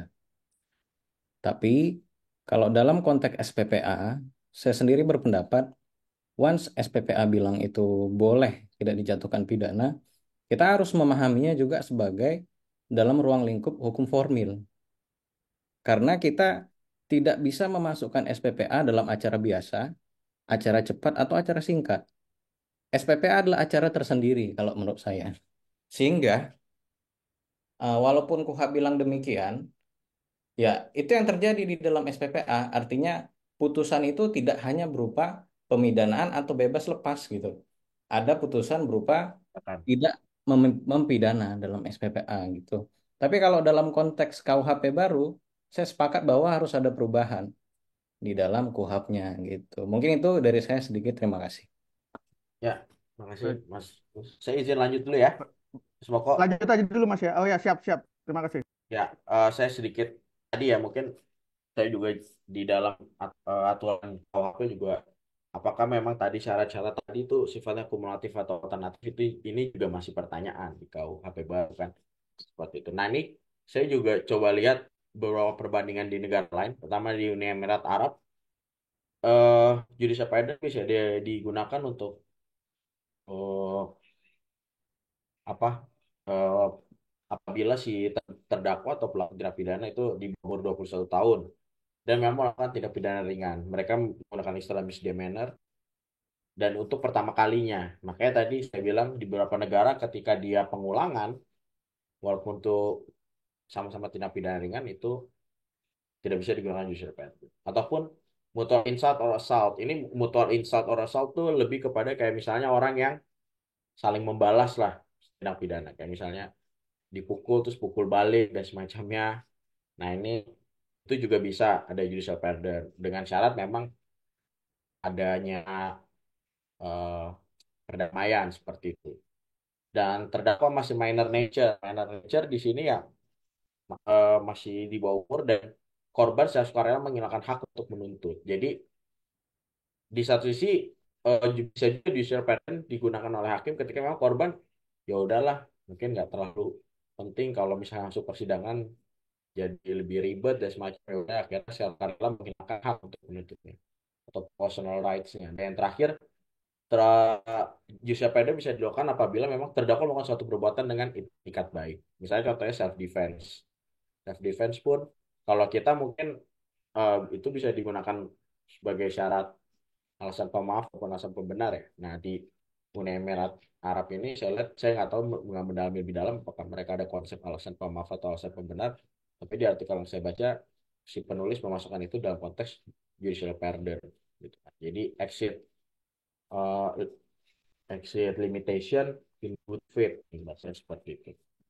Melebihi dari yang limit yang ada, lebih dari batasan yang ada, tapi itu dilakukan dengan tingkat baik, dengan kata misalnya self defense. Gitu. Nah di Yunani juga delik sangat ringan juga bisa pardon, mempertimbangkan fakta jahat dari pelaku dan apakah penyatuan pidana dipandang tidak bermanfaat sebagai sarana untuk mencegah pelaku mengulangi lagi tindak pidana. Jadi kalau saya lihat juga di Yunani mungkin kita hampir sama juga, yaitu ringannya perbuatan, lalu watak jahat dari pelaku, dan juga mungkin penyatuan pidananya dianggap nggak bermanfaat juga nih kan, malah mungkin cost-nya lebih besar dari eh, manfaatnya seperti dari benefitnya gitu kan untuk apa menjatuhkan pidana tersebut gitu dan tidak bermanfaat juga sebagai sarana untuk mencegah pelaku mengulangi lagi tindak pidana. Nah, di Belanda juga sama kecil suatu perbuatan kepribadian pelaku keadaan pada waktu perbuatan yang dilakukan dan keadaan sesudah perbuatan yang dilakukan.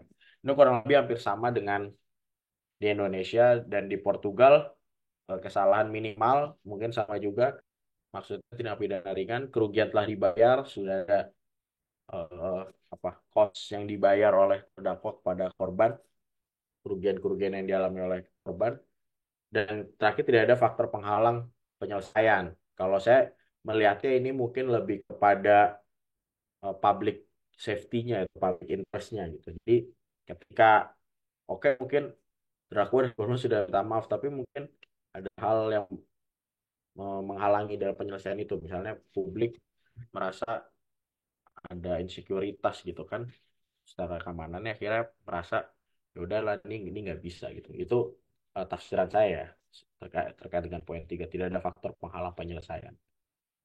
Nah, nah yang menarik saya mencoba melihat lembaga pemaafan hakim ini dari beberapa perspektif, mungkin beberapa perspektif keadilan ya yang kita pelajari bahwa ada keadilan misalnya dari perspektif Rawlsian ya, John Rawls misalnya keadilan John Rawls. Ya, saya juga melihat permaafan hakim ini juga bentuk sebagai affirmative action gitu kan. Bagaimana permaafan hakim bisa digunakan oleh hakim ketika mungkin bisa aja dia melihat ada suatu tindak pidana yang ada relasi kuasa di situ kan. Jadi si kita mungkin sebagai hakim nih sering melihat bahwa korban menggunakan hukum untuk me, istilahnya memidanakan si terdakwa yang kita tahu ternyata setelah kita lihat korbannya ini ternyata tokoh masyarakat dan semacamnya yang orang kelas atas lah, sedangkan terdakwa mungkin kelas bawah gitu. Nah itu kan juga sering kita lihat praktek-praktek seperti itu di pengadilan. Nah saya melihat pemaafan hakim bisa sebagai affirmative action untuk hal seperti itu. Gitu. Kita bisa juga menggunakan pemaafan hakim sebagai hakim untuk saya melihat bahwa ini sebetulnya eh, nggak terlalu tepat untuk dihukum. Di satu sisi juga terdakwa juga mungkin orang lemah dan semacamnya dan terdakwa juga melakukan itu karena mungkin ada provokasi juga dari korbannya kan. Gitu. Jadi kita bisa menggunakan pemaafan hakim sebagai bentuk affirmative action dalam perspektif Rawlsian misalnya atau John Rawls. Nah, dan perspektif utilitarian atau perspektif Jeremy Bentham ya, itu pemaafan hakim upaya untuk memberikan manfaat lebih baik kepada masyarakat atau negara. Jadi kita tahu eh, proses persidangan ini atau dalam proses di pengadilan itu kadang bisa aja kita ketika ini dimaafkan itu memberikan manfaat lebih banyak kepada masyarakat itu ataupun negara dalam kan kalau kita misalnya memasukkan seorang mungkin ke dalam penjara kan pada lembaga pemasyarakatan di posisi negara juga harus keluar biayanya buat eh, si terpidana tersebut dan di satu sisi juga bisa aja si terpidana malah belajar untuk menjadi ahli di ahli di kegiatan tersebut yang mana ketika keluar dia malah bisa melakukan tindak pidana yang lebih besar gitu kan ataupun melakukan menjadi seorang residivis gitu. Nah ini jadi saya melihatnya dari perspektif utilitarian ini hakim bisa memberikan lebih banyak benefit dibandingkan cost-nya gitu kan. Karena akhirnya kita hakim bisa digunakan sebagai upaya untuk ya nggak perlu amat kita menghukum orang yang melakukan tindak pidana seperti ini gitu kan. Toh mungkin di masyarakat ini sudah diselesaikan, kepala desa juga sudah menegur misalnya semacam sehingga lebih lebih bermanfaat apabila si orang ini nggak masuk ke penjara kan tidak atau lebih bermanfaat untuk dihapuskan pidananya dibandingkan diberikan pidana seperti itu. Nah yang terakhir pemaafan hakim sebagai kewajiban moral hakim itu tidak memberikan hukuman ini dalam perspektif deontologis mungkin ini beberapa mungkin ada yang berseberangan juga dari pandangan saya ini pandangan subjektif saya bahwa permaafan hakim ini bisa juga dia sebagai kewajiban moral atau moral obligation bagi hakim untuk ya nggak perlu memberikan hukuman yang memang itu tindak pidana ringan dan semacamnya gitu. Karena memang kalau kita pelajari ya perspektifnya Immanuel Kant ya, dan deontologis ini dari Immanuel Kant ya bahwa eh, keadilan itu kan atau kebaikan itu adalah dari intrinsic value ya, dari nilai intrinsik perbuatan tersebut. Dan saya melihat pemaafan hakim itu bisa dilihat juga sebagai sebuah kewajiban apabila hakim melihat yang hukuman ini nggak perlu hakim melihat bahwa tidak si terdakwa ini nggak perlu dihukum gitu karena mungkin tidak pidananya terlalu ringan seperti itu. Nah itu bagaimana saya melihat secara subjektif ya, pemaafan hakim dari tiga perspektif tadi gitu kan. Nah ini yang menarik kan, bagaimana kemungkinan penerapan pemaafan hakim. Yang tadi sudah dibahas oleh Mas Rendra bahwa memang di dalam KUHP memang ada pasal 197 mengenai putusan, di situ nggak ada putusan pemaafan hakim. Nah, oleh sebab itu saya mencoba apa ya, menerawang ke depannya sebetulnya gimana sih putusan pemaafan hakim ini dikategorikan apabila kita dalam ya jangka waktu dekat ini mungkin ya tidak ada revisi KUHP untuk mengakomodir ini gitu. Yang pertama mungkin penerapannya adalah putusan pemaafan hakim itu bentuk putusan tersendiri dan langsung berkekuatan hukum tetap. Karena saya berpikirnya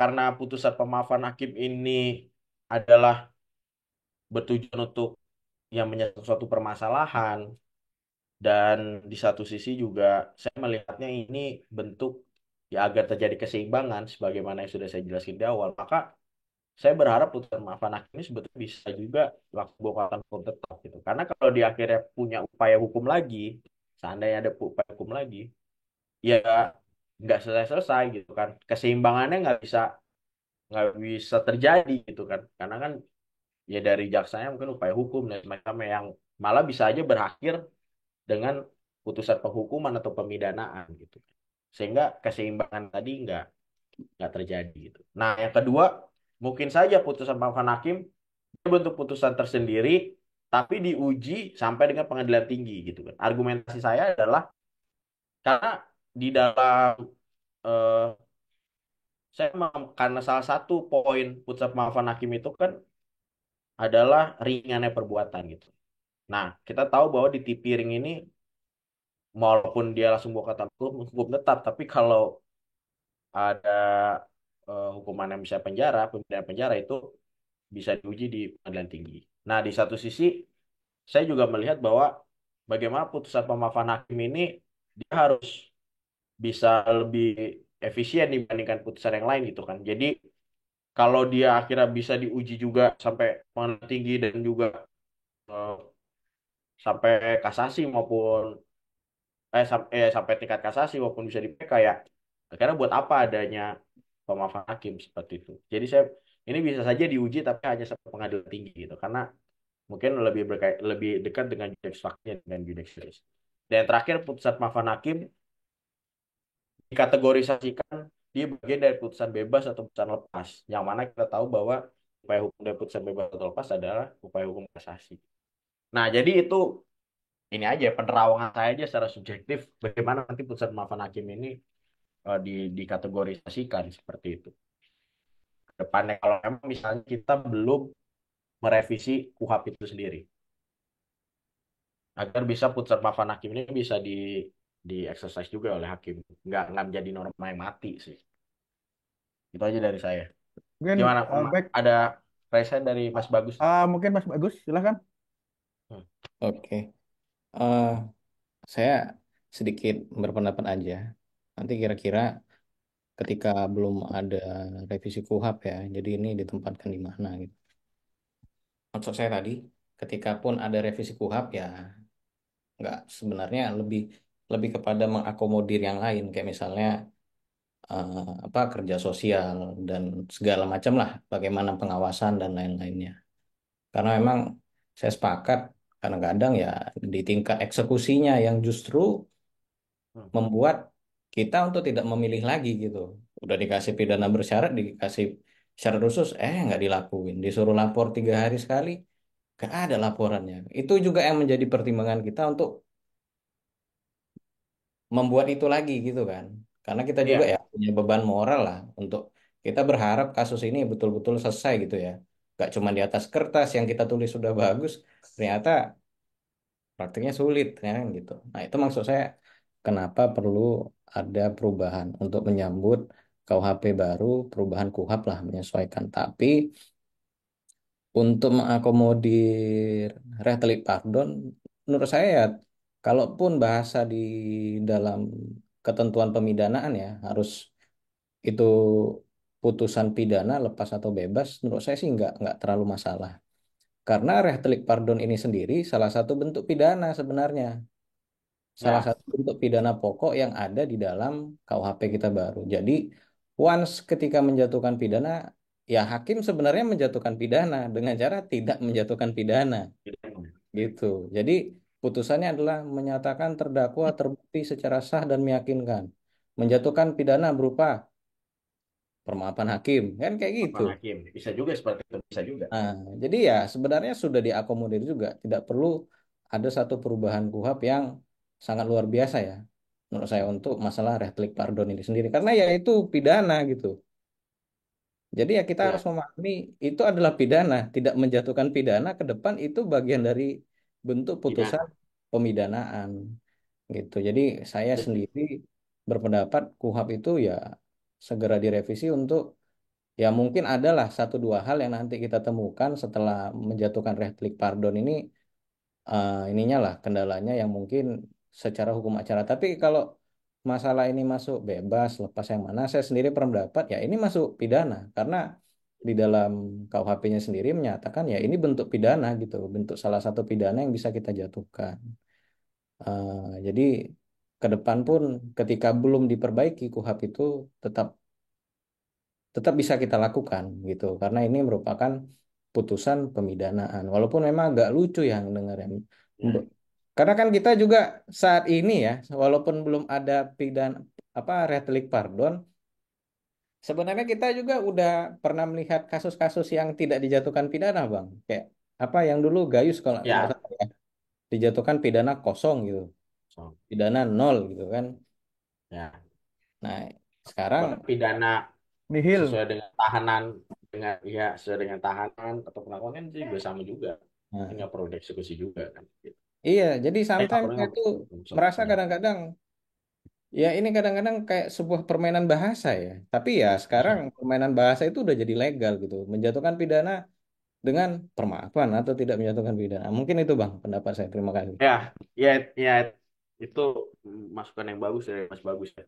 Memang bisa juga dikategorikan dengan kita tambahin pos satu lagi putusan maafan hakim sebagai putusan pemidanaan. Walaupun ini tadi kan satu secara bahasa itu lucu dan yang kedua kalau saya pendapat ya akhirnya ya itu tidak menjadi semacam yang spesial lagi kan ketika memang dia disamakan dengan pemidanaan seperti itu. Karena akhirnya ya buat apa gitu toh kita juga sudah menerapkan putusan yang tadi dengan nuansa yang sama dengan pemaafan hakim seperti nihil ataupun putusan yang sama dengan masa penangkapan dan penahanan seperti itu kan buat apa kalau memang karena kalau akhirnya itu masuk ke pusat pemidanaan maka ya pasti upaya hukumnya akan sama kan upaya hukum banding kalaupun nggak puas kasasi dan bahkan bisa di PK juga seperti itu gitu. Ya, Iya.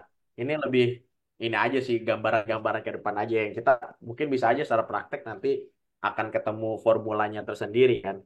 Sebagaimana Saya, yang kita tahu, Mbak.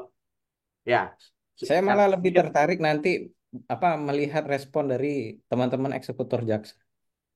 ya Nanti kalau karena kita sebagaimana lakukan ya, permaafan mereka banding nggak kan kayak gitu. Karena ya, kalau saya lihat saya lupa perjanya berapa. Saya lupa ya. Ini terkait dengan perja penuntutan apa perja apa gitu. Ada satu ketentuan di sana. Ketika kita menjatuhkan pidana bersyarat, ada kemungkinan mereka banding. Ada ya, kemungkinan enggak gitu. Nah, saya menunggu nih.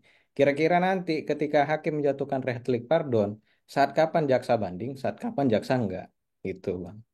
Mungkin itu. Terima kasih.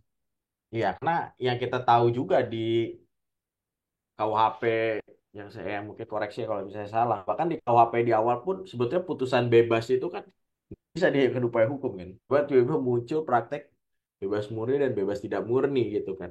Ya akhirnya bebas yang tidak murni masih bisa diupaya hukum, yaitu di kasasi seperti itu. Nah ini saya juga menggambarkan yang mungkin nanti putusan pemaafan hakim ini nanti akan semacam ketemu formulanya sendiri, walaupun gambaran ke depannya yang gambaran saya mungkin kayak seperti ini gitu. Dengan mungkin tambahan kayak Mas Busek tadi. Seperti itu sih. Nah Baik. ini terakhir, Oh, terakhir ya. ini Nanti terakhir sih Mas, setelah terakhir ini kita catatan. anu ya, apa ruang Ya, pertanyaan. Terima kasih. terakhir ini catatan kritis ya. Jadi saya nggak mau menyimpulkan. Jadi saya kasih catatan kritis terkait maafan hakim.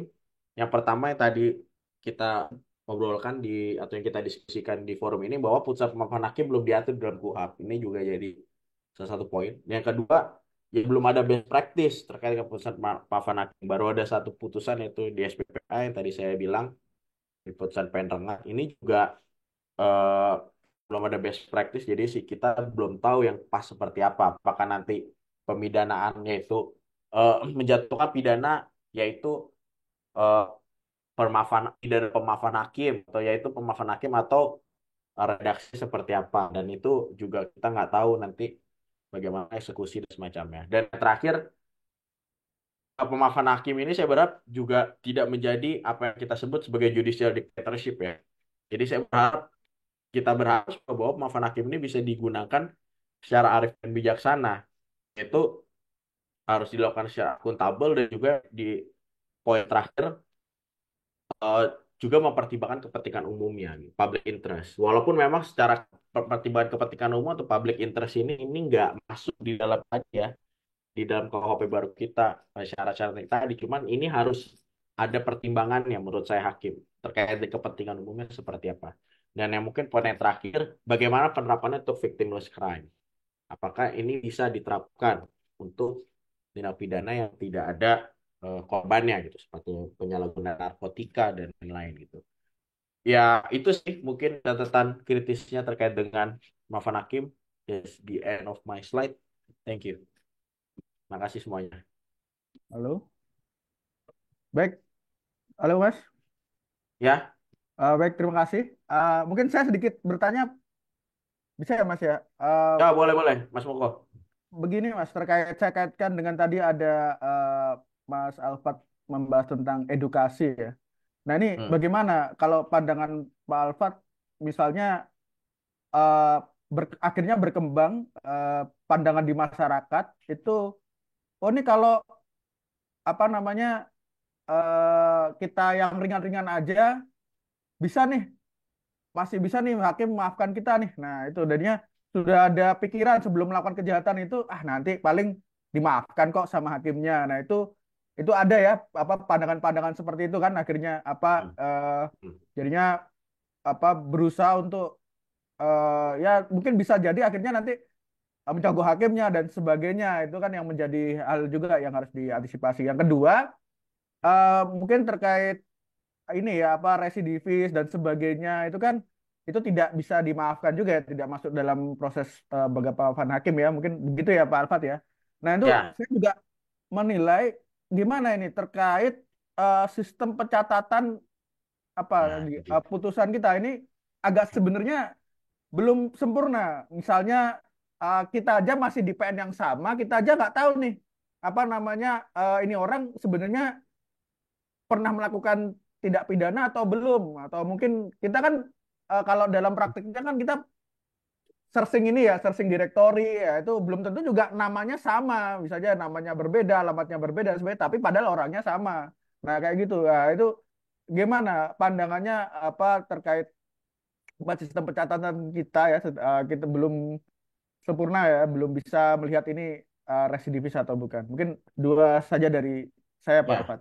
Terima kasih. ya itu memang sosis itu memang mesti menjadi bagian dari problem dari kita ya. Karena memang ketika misalnya terkait dengan residivis ya, kita tahu kan ya dia mungkin hanya mengulang kan, tapi kita nggak tahu dalam konteks misalnya pengulangannya itu seberapa beratnya dan semacamnya. Ya kalaupun memang dicari namanya dan akhirnya muncul dapat di direktori putusan, ya mungkin itu bisa kita pakai. Tapi kalau memang pas dicari tidak muncul dan memang masih pencatatannya masih seperti ini, memang sulit juga untuk akhirnya menilai residivis seperti itu gitu. Di satu sisi saya sih melihatnya ya memang eh, residivis kalau dari saya pribadi eh, tidak bisa ya untuk dijatuhkan rectally pardon ya tadi saya sudah jelaskan karena memang berarti kan ada istilah gini berarti eh, fungsi edukasi ini kaitan dengan tadi fungsi edukasi saat seandainya orang ini mengulangi tidak pidana berarti kan fungsi edukasinya udah tidak jalan lagi kan karena dia mengulangi. Nah, apabila dikasih rectory pardon berarti poin edukasinya jadi nggak menjawab seperti itu. Jadi akhirnya menurut saya sih nggak bisa seperti itu. Nah, kaitannya dengan bagaimana putusan bagaimana poin edukasi dan berkembang di masyarakat bahwa tidak pindah ringan saja nanti istilahnya hakimnya nggak bakal hukum dan semacamnya. Saya nggak bisa terlalu banyak berkomentar ya dalam artian apakah memang pandangan tersebut bisa bisa munculkah di masyarakat seperti itu. Karena di satu sisi juga tadi ya ide dari ide dari pemaafan hakim ini kan mencoba menyimbangkan keadilan dengan kepastian hukumnya gitu. Ketika mungkin bisa aja pandangannya seperti itu muncul di masyarakat, maka menurut saya hakim dalam konteks itu ya harus mengedepankan kepastian hukum biar akhirnya si orang-orang tahu bahwa ini hukum tegak gitu nggak bisa sembarangnya hakim memaafkan seperti itu. Makanya saya juga bingung sampai sekarang kayak misalnya misalnya pidana tambahan kayak kayak pengumuman putusan hakim ya kan kita ada tuh kalau saya pidana tambahan itu saya sebetulnya juga bingung karena menurut saya itu sebetulnya bagus gitu untuk membangun istilahnya biar masyarakat tahu oh kalau kena melakukan ini kena hukuman seperti ini. Nah saya nggak tahu sampai sekarang tuh bagaimana tuh implementasi atau aplikasi dari pidana pengumuman putusan hakim seperti itu. Karena menurut saya itu seharusnya ini bisa bisa dieksekusi atau bisa dilaksanakan gitu. Karena itu yang akhirnya membentuk mindset masyarakat terhadap sebuah Ini terhadap ya, kalau pidana terhadap hukum seperti itu gitu kan. ya teori Penting juga budaya itu hukum Lawrence Friedman ya, budaya hukum juga perlu treatment bisa diperhatikan. di situ. Nah itu dia. Karena kan selama ini walaupun terbuka untuk umum ya kalau kita tahu secara prakteknya ya pasti yang Yang datang nggak ya, banyak gitu kan. Kalaupun media ya harus kasus yang besar baru mau disorot dan sebagainya. Nah iya. itu yang belum sulit sih. Jadi makanya ya kalau memang itu yang terjadi ya dibilang sama Mas Moko ya maka kalau pandangan saya hakim harus mengedepankan kepastian hukum ya gitu. Gitu sih. Baik, terima kasih. Mungkin ada pertanyaan lain atau tanggapan lain dari rekan-rekan? Oh, eh, Terus itu Mas nih. Yosito, silakan. Waktu dan tempat kami persilakan. Ya, ya terima kasih Mas Moko dan Mas Catur untuk video. Saya izin dimatikan dulu ya, sementara ya belum bisa saya hidupkan. Eh, saya sedikit saja menambahkan terkait dengan apa yang diklasifikasikan oleh teman kita ya, terkait dengan putusan pemaafan hakim untuk memberikan manfaat lebih banyak kepada masyarakat. Saya melihat salah satu contohnya itu bisa selain daripada kekhawatiran kalau masuk penjara akan muncul lagi seorang residivis atau alumni sekolah kejahatan, kemudian bisa juga orang yang dimaksud masih memiliki kontribusi dan jasa yang besar di masyarakat sehingga lebih bermanfaat bagi hakim untuk tidak menjatuhkan untuk menjatuhkan pidana dengan tidak menjatuhkan pidana.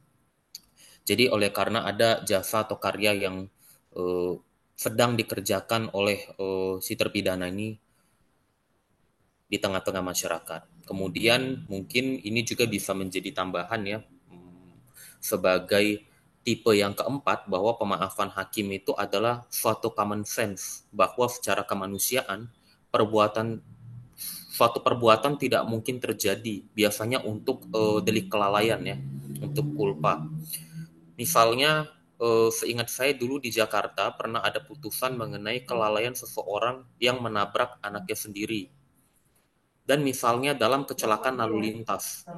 Nah, dalam hal-hal seperti itu, menurut common sense kan sesuatu yang eh, tidaklah mungkin terjadi. Masa seorang bapak nabrak anaknya, atau seseorang menabrakkan mobilnya, seperti itu. Jadi mungkin bisa ditambahkan juga bahwa permaafan hakim itu adalah sesuatu yang mendukung common sense, bahwa secara kemanusiaan perbuatan tersebut tidak mungkin terjadi.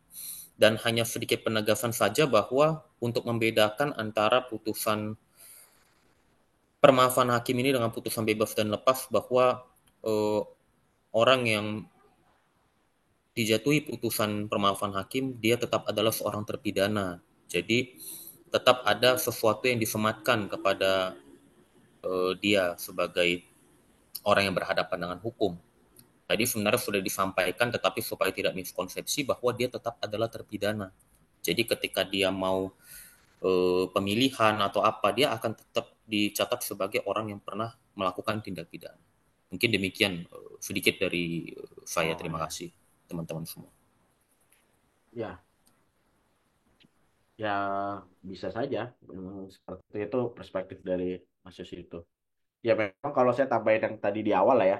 Kalau yang di poin kedua tadi ya memang seperti itu. Ya, jadi mungkin kaitannya dengan Mas Muko tadi kan. Sama ini juga catatan administrasi gitu juga masih juga berantakan juga. Semoga dengan adanya pemaafan hakim ini ya benar juga kata Mas Yos itu, dia tetap dianggap sebagai terpidana walaupun ya dihilangkan istilahnya hukumannya atau pemindahannya. Nah, untuk yang poin pertama mengenai eh, alasan kemanusiaan, ya memang di dalam salah satu alasan di apa untuk di dalam pasal 54 ayat 2 KUHP baru, bahwa lembaga pemaafan hakim ini ya dia harus, wah, dengan tiga keadaan yang terpenuhi itu, di satu sisi ditambah harus mempertimbangkan dari keadilan dan kemanusiaan. Nah, poin kemanusiaan yang dibilang Mas Yosi itu tuh juga bisa diakomodir juga di dalam konteks kemanusiaan itu. Walaupun ya kita masih nggak tahu sebetulnya kan batasan-batasan mungkin keadilannya seperti apa, batasan kemanusiaannya seperti apa gitu kan. Seperti itu yang mungkin nanti sangat berkembangnya di praktek. Walaupun kalau saya sendiri pribadi berpandangan ya untuk pengulangan mungkin tidak bisa ya untuk dijadikan diberikan judicial pardon, dan di satu sisi juga terkait dengan kalaupun dia ada misalnya antara orang dengan orang kan harus ada antara apa konflik gitu kan, misalnya tindak pidana orang dengan orang ya dia harus mungkin harus disertai dengan perdamaian atau permintaan maaf dan semacam gitu. Ya kita masih nggak tahu lah nih bagaimana formula yang pas buat implementasi pemaafan hakim ini. Ini kan lebih kepada menduga-duga aja seperti apa gitu kan. Itu saja dari saya. Terima kasih. Baik, mungkin ini ada pertanyaan dari kolom chat, Pak Alfat. Oh ya, Eh, siap. Bacakan. Bacakan ya. Ah, Salam dari Pak Nanda Narendra Putra. Salam, selamat pagi Bapak narasumber dan moderator. Mohon izin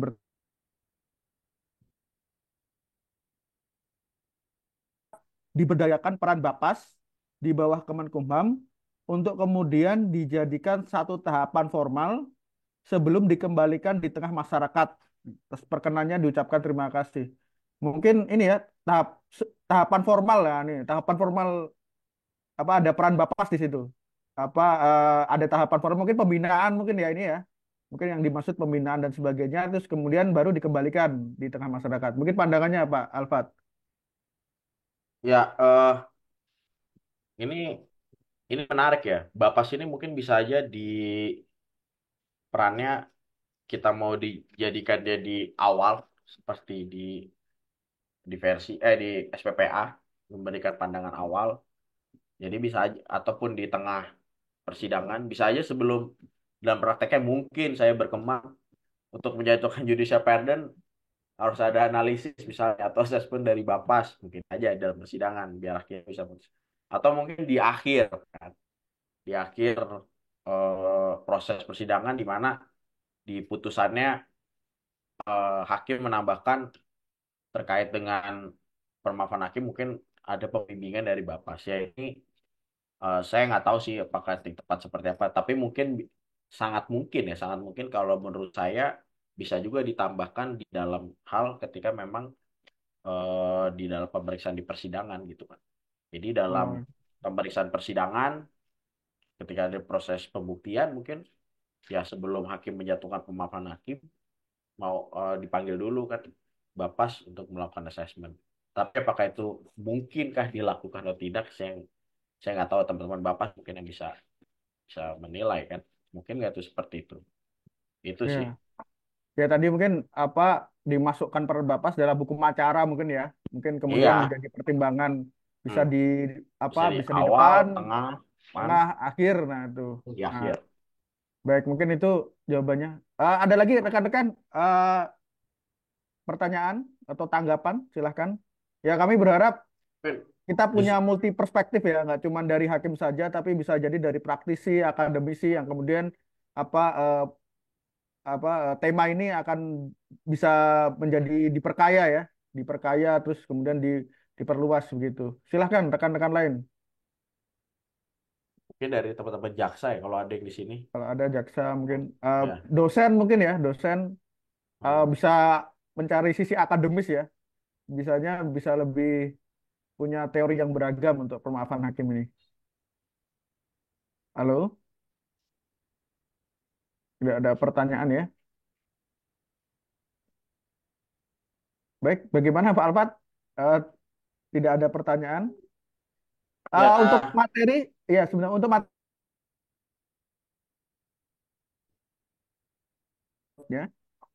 materi dari Pak Alfat tadi. Eh, baik, halo. Ini gimana Mas? mungkin Halo? tidak ada tanggapan lagi ya Oke. Ke- Kalau dari sudah tidak rekan-rekan. Kita ada juga tanggapan, sudah sekitar mungkin 2 jam ya, hampir dua hmm. jam. Begitu mungkin kita akhiri saja ya Pak Alfat. Mungkin apakah Pak Oh, Alfat baik. ada kesimpulan lain atau mungkin terakhir untuk menutup eh diskusi? Sebetulnya saya ya tadi ya mungkin kaitan dengan catatan kritis ini ya saya sih berharapnya ya lembaga pemaafan hakim atau pemaafan hakim atau judicial pardon atau electric pardon ini nggak menjadi norma yang mati ya nggak menjadi norma yang akhirnya ya hanya law in a book aja atau ya law in dokumen aja tapi bisa menjadi law in action gitu kan ini bisa diterapkan oleh hakim dalam menerapkan dan juga mungkin jaksa juga bisa kita punya pemahaman lah dengan aparat penegak hukum lain apabila mungkin hakim menjatuhkan putusan pemaafan hakim apa saja yang harus dipertimbangkan gitu. Karena memang poin di KUHP baru itu masih sangat luas sekali, masih sangat abstrak. Kok seperti apa? Kayak misalnya ringannya tindak pidana ini ringannya tindak pidana apakah dia terklasifikasikan dalam konteks tipiring kah gitu kan atau seperti apa ini juga kita masih belum tentu ataupun ringannya itu bisa diartikan sebagai tindak pidana yang bisa eh, diselesaikan dengan restoratif justice kan sebagaimana kita Perma mengeluarkan list apa yang bisa diselesaikan dengan restoratif justice dan kejaksaan dan kepolisian apakah itu juga kita masih belum satu pemahaman. Nah, ini butuh semacam satu pemahaman karena sebetulnya saya sih berharap ke depannya putusan pemaafan hakim ini bisa menjadi putusan yang berbeda sebetulnya. Eh, apa ya? Makhluk atau spesies yang berbeda ya. Karena kalau di akhirnya mungkin sama dengan putusan pemidanaan yang lain ya, apa buat apa diatur secara khusus itu kan. Jadi saya berpandangan seperti itu gitu. Jadi saya berharap ini bisa wah di tengah-tengah ada yang bertanya nih. Tapi ke DM saya pribadi. Bisa saya tangkap itu Mas Muko nih.